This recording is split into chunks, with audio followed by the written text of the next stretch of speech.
বিসমিল্লাহির রহমানির রহিম। পিএইচসি সংস্কারের দাবিতে ৮ দফা নিয়ে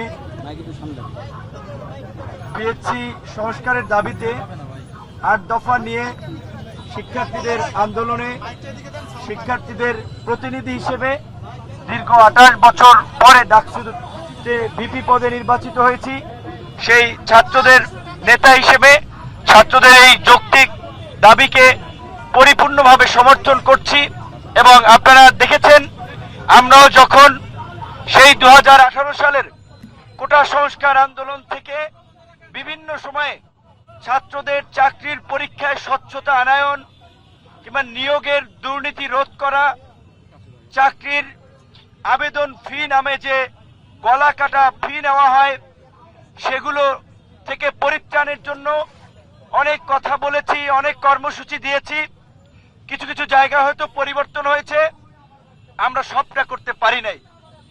কিন্তু আজকের এই শিক্ষার্থী ভাই বোনদের নিশ্চয়ই মনে আছে, আপনারা দেখেছেন ২০১৮ সালে আপনাদের এই মেধাবীদের চাকরিতে ন্যায্য অধিকার প্রতিষ্ঠার আন্দোলন করতে গিয়ে আমরা সেই জুলাইয়ে ৩০শে জুন ঢাকা বিশ্ববিদ্যালয় লাইব্রেরির সামনে, তার পরবর্তী শহীদ মিনারের শাহবাগে আমি আমার সহকর্মীরা কিভাবে বর্বর হামলার শিকার হয়েছিলাম, কিন্তু আমরা হাল ছাড়ি নাই।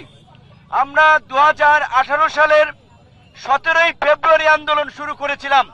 আপনাদের নিশ্চয়ই মনে আছে ৪ অক্টোবর একটি প্রজ্ঞাপনের মধ্যে দিয়ে প্রথম এবং দ্বিতীয় শ্রেণীর চাকরিতে কোটা বাতিল করা হয়েছিল। প্রায় ৮ মাসেরও অধিক সময় এই কোটা সংস্কার নিয়ে আমরা আন্দোলন করেছি। সেই আন্দোলন করতে গিয়ে কখনো হাজার হাজার শিক্ষার্থী, লক্ষ লক্ষ শিক্ষার্থী রাজপথে নেমে এসেছে, সমর্থন পেয়েছি। আবার ছাত্রলীগের দানবরা যখন হামলা করেছে, প্রশাসন যখন আমাদের সহকর্মীদের উপরে দমন পীড়ন চালিয়েছে, অনেকেই হয়তো দাঁড়ায় নাই, কিন্তু আমরা লেগেছিলাম বিধায় আমরা দাবি আদায় করতে পেরেছি। আবার এই ২০২৪-এ এই কোটা সংস্কারের মীমাংসিত বিষয় যখন ফ্যাসিস্ট সরকার আদালতের মাধ্যমে ফিরিয়ে আনতে চেয়েছে, আবার আমাদের উত্তরসূরি ছাত্র ভাই বন্ধুরা আপনারা সকলে মিলে প্রতিবাদ করেছেন।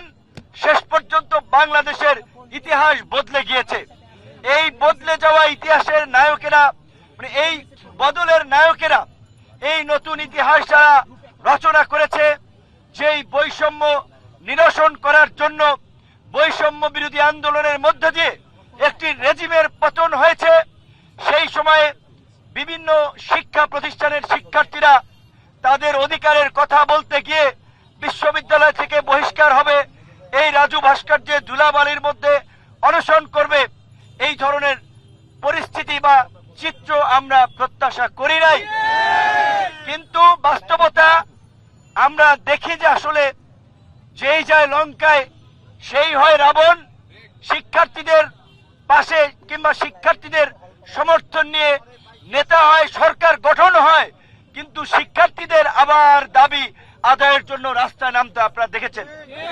পলিটেকনিকের শিক্ষার্থীরা রাস্তায়, কুয়েটের শিক্ষার্থীরা রাস্তায় ছিল, আপনারা রাস্তায় আছেন।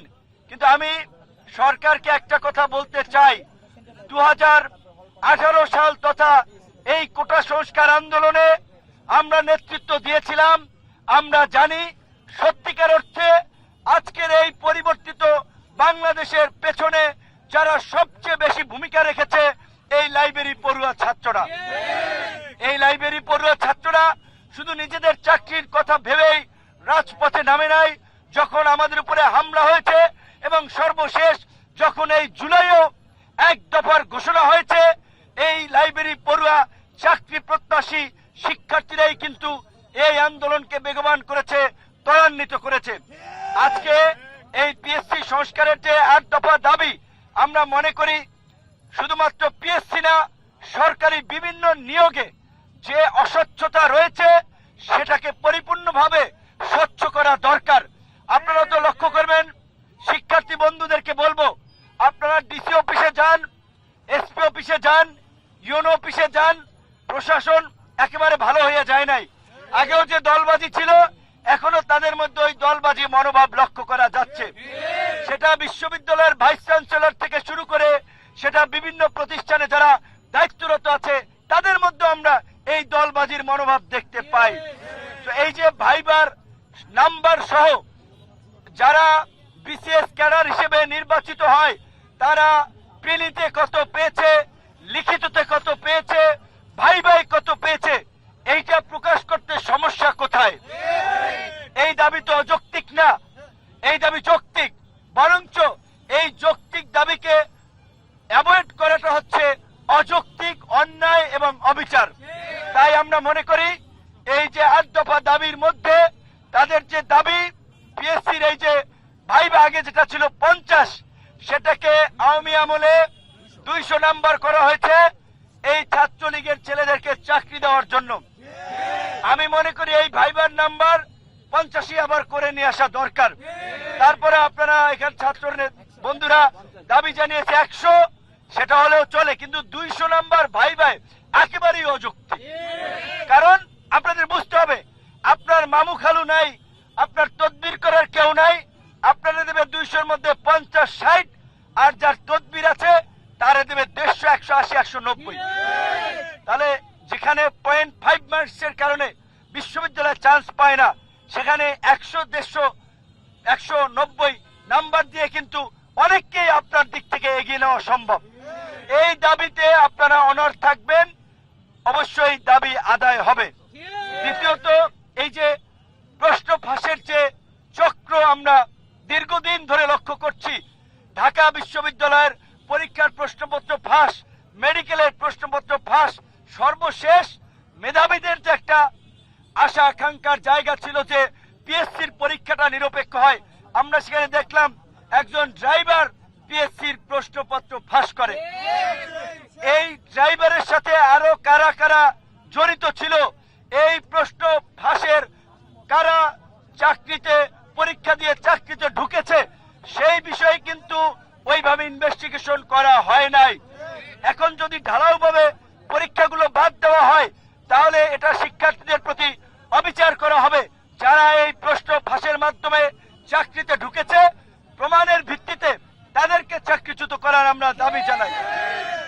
এবং আমার খুব এটা খারাপ লাগে, 35-এর আন্দোলন বলেন কিংবা এই পিএসসি সংস্কার আন্দোলন বলেন, শিক্ষার্থীরা যখন বিভিন্ন দায়িত্বশীল কর্তৃপক্ষের সাথে কথা বলতে যায় কেউ মূল্যায়ন করে না।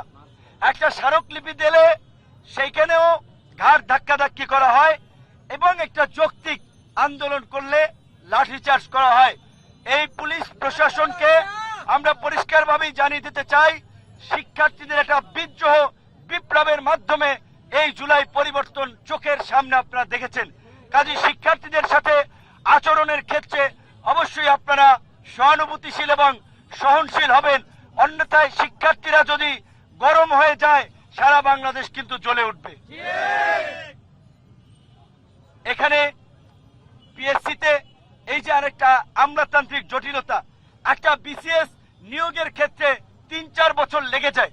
আমার মনে হয় যদি কর্তৃপক্ষ চায় 1 বছরের মধ্যে নিয়োগ প্রক্রিয়া সম্পন্ন করতে পারে, এবং আমরা অনুরোধ করব 1 বছরের মধ্যে এই নিয়োগ প্রক্রিয়া সম্পন্ন করার, এবং একটা পরীক্ষার দেখা যায় রিটেন চলে, আরেকটা পরীক্ষার ভাইবার ডেট দিয়ে দেয়।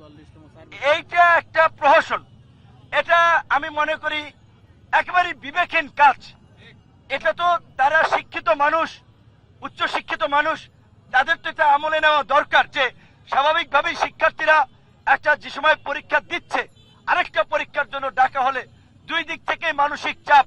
তো এই কারণে এই পরীক্ষার স্কেডিউল গুলো, রুটিন গুলো এমন ভাবে করা দরকার যেন একটার সাথে আরেকটার ওভারল্যাপ না হয়।